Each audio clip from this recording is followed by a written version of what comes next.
Welcome to our new n8n workflow tutorial. Today, we're setting up a workflow that triggers when a WhatsApp message arrives. Pretty handy, right? Let's start by clicking the plus icon to add a trigger. Now, type WhatsApp in the search bar and select WhatsApp Business Cloud.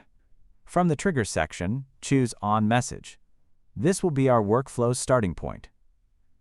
Before we can use this trigger, we need to authenticate with WhatsApp. Since WhatsApp is part of the Facebook family, you'll need a Facebook business account. Don't worry if you don't have one yet. I'll walk you through the setup process step by step. Let's expand this drop-down menu and select Create New Credential.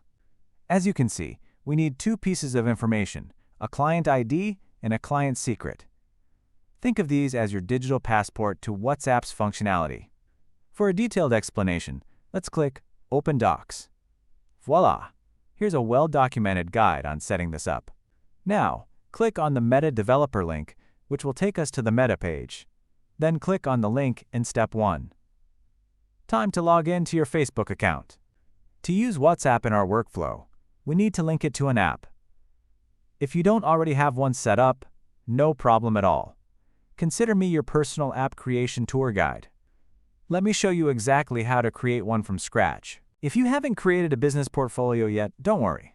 Simply navigate to business.facebook.com/settings, where you can create one from scratch. The process is straightforward. Just fill in the required information on the form and click Next through a few screens. Think of the business portfolio as the foundation for all your Meta business tools. Taking a few minutes to set this up properly now will save you headaches later when connecting various apps and services. Once you've completed this quick setup, you can return to our WhatsApp integration and continue right where we left off. Now, click on the My Apps link. This will take you to the Apps dashboard where all your apps are neatly displayed, your personal app library, if you will. From here, click on the Create App button. Time to give your new app a name. I'll use LinkedIn Poster App for mine. As a developer, I tend to avoid using spaces in names. Old habits die hard, but feel free to name yours however you prefer. Click Next to continue. For use cases, select Other and click Next again. When prompted for app type, select Business and click Next one more time. Now comes the crucial part, connecting your new app to a business portfolio. Expand the drop-down menu and select the business portfolio we set up earlier. Think of this as introducing your app to its new business family. Finally, click on Create App, and we're one step closer to WhatsApp integration magic. From here, click on the Setup button next to WhatsApp. Take note of something important here. At the top of the page, you can find your app ID. This is a valuable piece of information, as many workflows will ask for this identifier later on. Now, expand the App Settings drop-down and select Basic.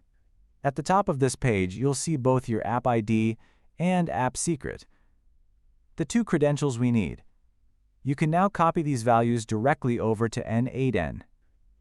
Think of these credentials as the special handshake between n8n and WhatsApp that allows them to communicate securely. With these in place, we're ready to start receiving WhatsApp messages in our workflow. Now, after pasting our client ID and client secret into n8n, click on the Save button. You should see a reassuring green message that says, Connection tested successfully. Always a satisfying moment in any setup process. Remember to give this connection a descriptive name so you'll be able to easily identify and reuse it in future workflows. Something like WhatsApp Business Cloud or WhatsApp Integration would work perfectly. Once you've named your connection, click Save again and then Close to finalize everything. Great job! You've now successfully connected n8n to your WhatsApp business account, opening up a world of automation possibilities for your messaging workflows. Okay, now let's test our workflow by adding an AI agent. Click on the plus icon and type Agent in the search box. Now select AI Agent from the results. Next, click on the Chat Model option at the bottom. Here you can select from numerous large language models to power your agent. And here's a helpful tip. Many of these models are completely free to use. For our demonstration, we'll use OpenAI since it's widely recognized and reliable. Once again, we'll need to add our credentials.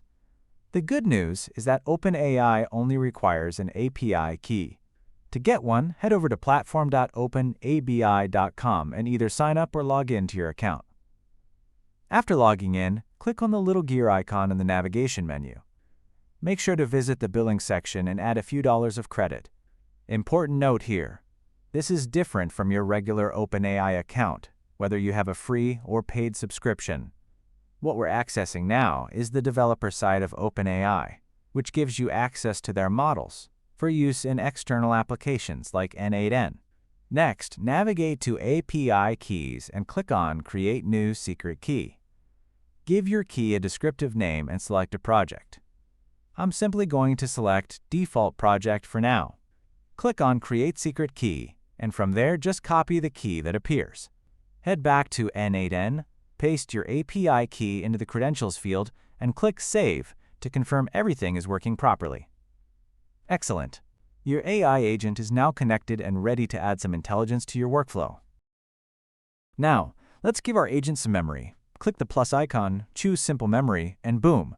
Our agent now has both an LLM and memory. Smart little thing, isn't it? We're not adding any tools just yet, so let's move on. Next, we need to set up the response message for WhatsApp so that our workflow can actually send a message back.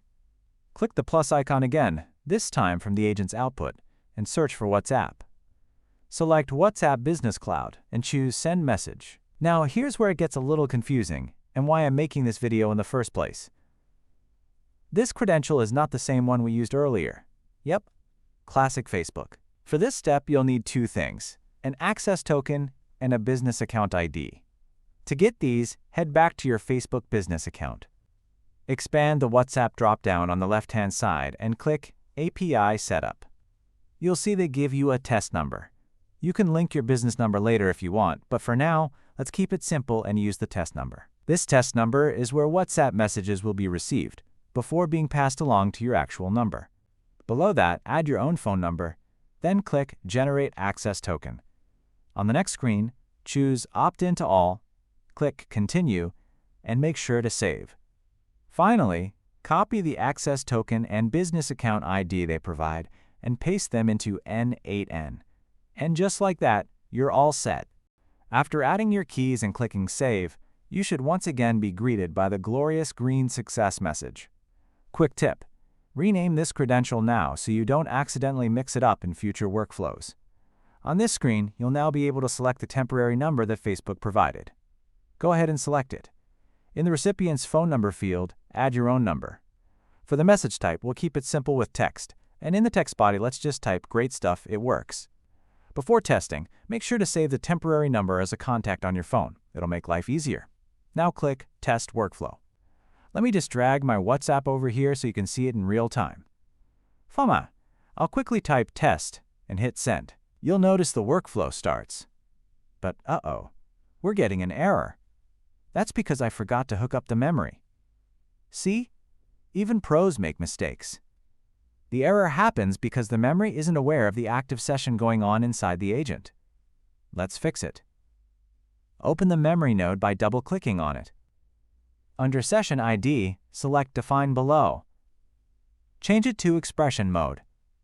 Then type in this expression. Replace all the dots with name of the incoming chat node name. Let's copy it from here and paste it in.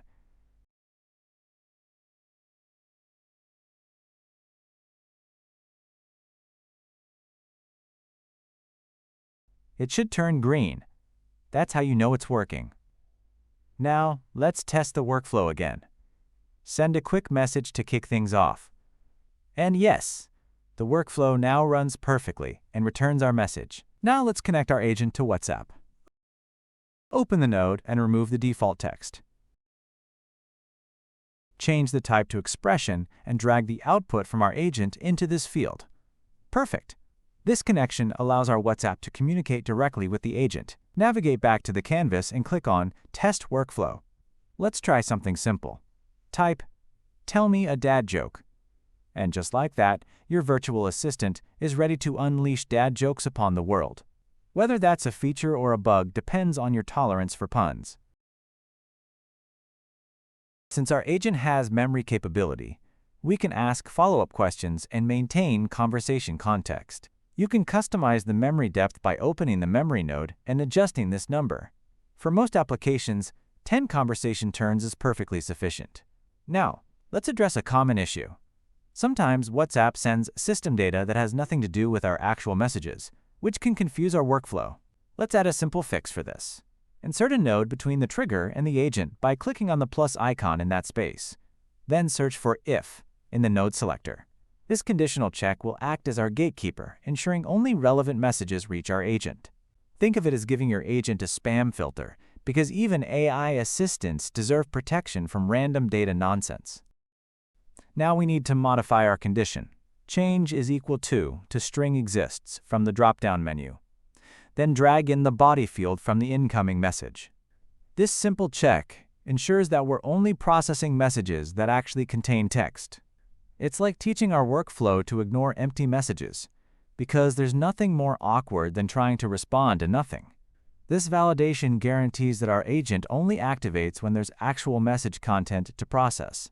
Without this check, our workflow might try to analyze empty air, which is about as productive as trying to high-five a hologram. Thank you so much for watching this tutorial. If you found these steps helpful or enjoyed the walkthrough, please take a moment to give this video a like. It really does help the channel grow.